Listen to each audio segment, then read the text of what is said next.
Hey crafty babes, Andrea here. Welcome back to my channel.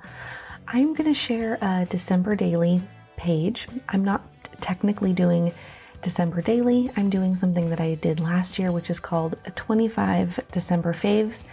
And this is going to be a little process working on this page of some hot chocolate. I feel like every December daily needs to have a mug of hot chocolate. It just seems like kind of a given. So what I've done is built a junk journal out of a Heidi Swapp storyline chapters notebook. I disassembled it by taking all of the stitching out, and then I added in different pieces of paper, envelopes, scraps, lots of different Christmassy things inside the different pages, and then stitched it back up. I will have a quick flip through of that. It's got some finished pages in it, but I'm going to try to do a little flip through so that you can see kind of like the base of what this album looks like. It's been pretty fun.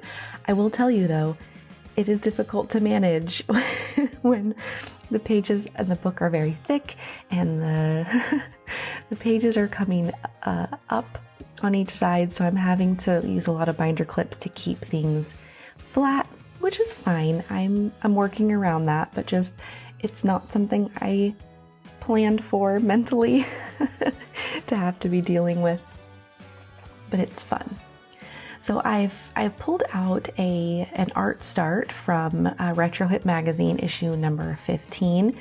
These art starts are done by Ali Scraps, and she uses all the colors and some of the pattern papers to make these beautiful, like painted watercolor type of mixed media without the mess situations. So I've decided to use that as kind of the background for this left-hand side.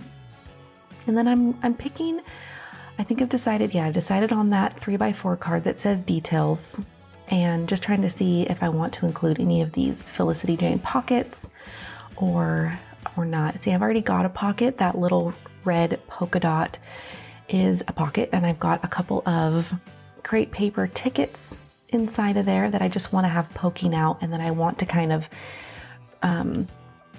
layer that on top of that details card. That details card is where I'm going to put kind of how we make our hot chocolate here. And then I have this cute little vintage tag, or like kind of a ticket with a hole in it.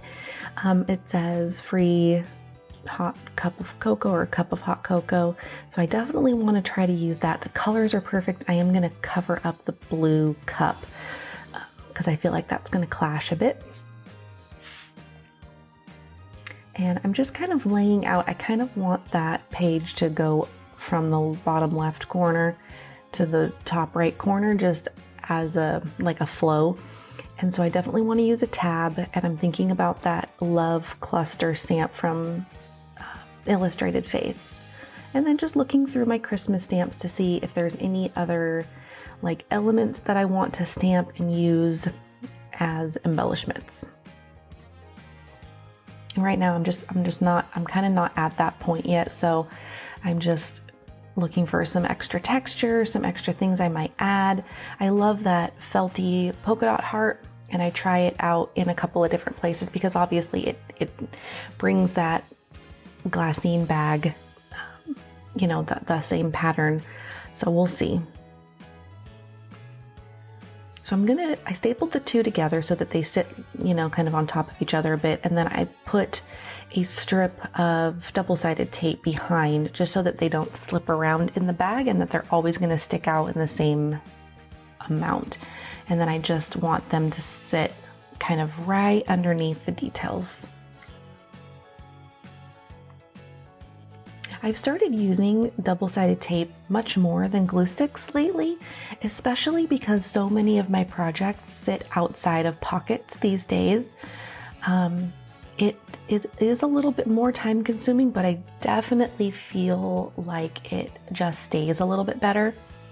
My only problem with using double-sided tape on larger items, like maybe sticking an entire pattern paper onto like one of these pages is that you have no flexibility to maneuver once the tape is down. So that's what I really loved about glue sticks, is that they give you a little bit of time to kind of scooch things to be either straight or, just it is a little hard to get used to. You kind of have to just be like, okay, when you put it down. But I'm learning how to use it better.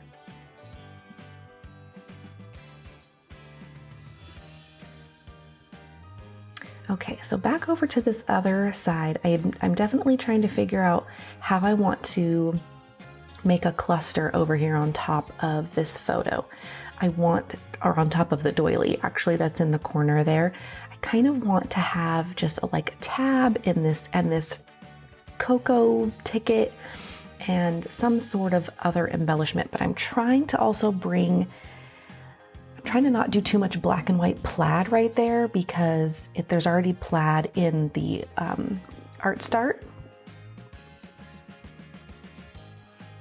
But I am trying to bring in some more of the yellow kind of mustardy color, because that visual triangle is really happening there. With the mustard is in the art start, it's also in the tickets, and then I kind of wanted it to be up on top of the photo.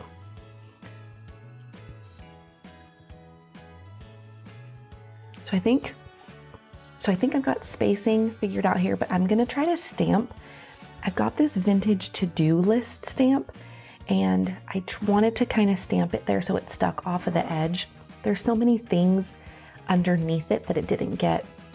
I wanted it to be a bit of a messy impression, but I didn't get a lot of the lines in it. So then I kind of struggled with, well, how much of this do I want to show?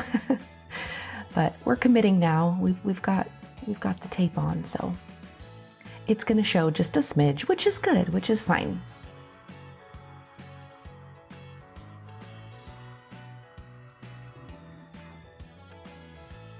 And I'm just going to trim that off because I don't want to have to try to figure out how far down it needs to sit. And I've decided on a red tab because the red is really what the color that needs to be pulled up into that little cluster. And I've decided to put the stamp up in the right hand side, and I'm going to do that in the yellow just to pull a little bit more of that color in. And I'm going to have part of it underneath the doily. So I'm going to pop the doily over just a smidge so that I can get that stamp down. And I'm using Distress Oxide stamps in Scattered Straw. It's the one that matches and coordinates best with this color scheme. And then I'll use a tiny bit of double-sided tape to keep that doily down. I like the double-sided tape because you just can't see through. You can use it on vellum and it doesn't show very much. So this is the Sook Wang brand of score tape. I definitely needed to kind of continue up that right hand corner, so I added a paper clip and a label, and I'm gonna stamp December 2020.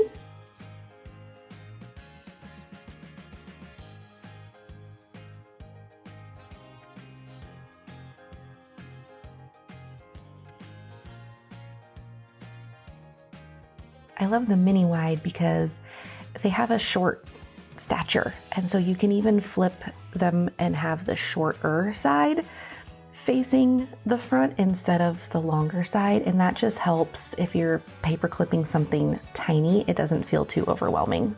And then I just did a quick stamped sentiment on that tag, or the tab, and that tab is also from, both of these tabs and the red label are also from the issue number 15 magazine.